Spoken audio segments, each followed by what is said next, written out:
नमस्कार, कर्णकाली एजुकेसन नेटवर्कमा यहाँलाई स्वागत छ।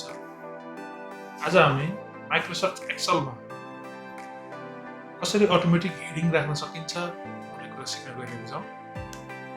कृपया भिडियो अन्तसम्म हेर्नुहोला र मन परेमा लाइक, कमेन्ट र सेयर, सब्स्क्राइब गर्न नभुल्नुहोला।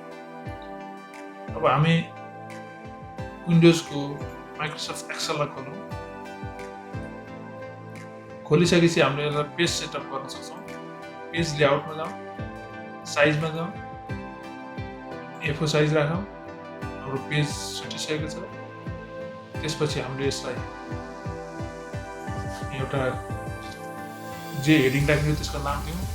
एक्सेललाई मानौँ म नमुना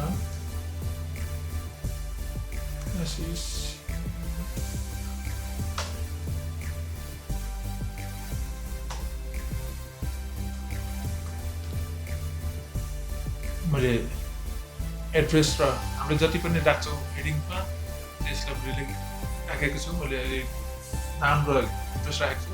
यसलाई हामी मर्ज गरौँ। हाम्रो जति पेजमा चाहिने त्यसलाई मर्ज गरौँ। मर्ज गरेर सेन्टरमा ल्याउँ। एड्रेसलाई पनि त्यसै गरी मर्ज गरेर सेन्टरमा ल्याउँ। यसलाई हामीले आवश्यकता अनुसार ठुलो सानो जे पनि गर्न सक्छौँ। यसलाई साइज ठुलो दिउँ। त्यसपछि यसलाई कलर पनि दिन सक्छौँ। हामीले फन्टको कलर पनि चेन्ज गर्न सक्छौँ।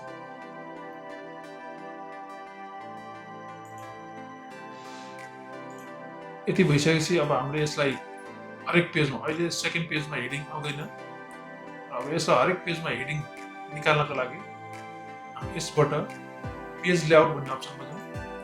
त्यसपछि प्रिन्ट टाइटल्स भन्ने अप्सनमा जाउँ। त्यसपछि हामीले माथिको रोमा केही गर्नु पर्दैन। रो रिपिट एट टप भन्ने ठाउँमा क्लिक गरौँ। त्यसपछि हाम्रो कुन कुन लाइन चाहिँ हाम्रो हेडिङमा राख्ने रिपिट गर्नुपर्ने त्यसलाई सेलेक्ट गरौँ। यसबाट र दुईवटा सेलेक्ट गरिसकेका छौँ। त्यसपछि ओके गर्छौँ। यति भएपछि हाम्रो हेडिङ सेलेक्ट भइसकेको छ। अब हामी सेकेन्ड पेजमा जाउँ। सेकेन्ड पेजमा गएर क्लिक गर्ने बित्तिकै यसलाई हामी सिङ्गल पेजमा पनि हेर्न सक्छौँ। सिङ्गल पेजमा यहाँ गएर हामी पेज लेआउटको तलपट्टि पनि पेज बटनमा क्लिक गरौँ। एक्टिभ सेल व्हाइटमा देखिसकेको छ। हाम्रो एक्टिभ नभएको सेलमा क्लिक गऱ्यौँ भने हाम्रो हेडिङ अटोमेटिक हुन्छ। देख्न सक्नुहुन्छ हामी जुन पेजमा क्लिक गरे पनि हामी अटोमेटिक हेडिङ आउँछ। यसरी हामीले माइक्रोसफ्ट एक्सेलमा पनि अटोमेटिक हेडर राख्न सक्छौँ।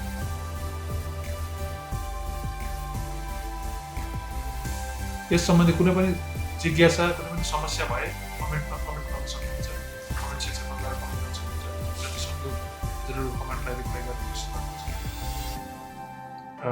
अन्तमा भिडियो मन परेमा लाइक, कमेन्ट, सेयर र सब्स्क्राइब गर्न नभुल्नुहोला। धन्यवाद।